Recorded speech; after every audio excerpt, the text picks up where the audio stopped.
Here's how I made Blissey as a human. So first, I need to do the makeup.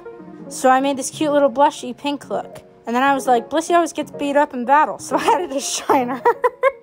Then I made the wig. I wanted to do something cute with little pigtails and some clips. It's not exactly even, but nobody's gonna notice. How many skirts does it take to make a Blissey?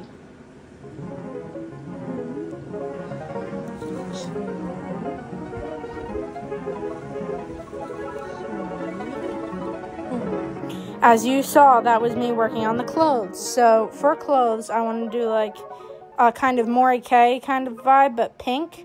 And I added a lot of skirts to make it flare out and kind of match Blissey's roundness.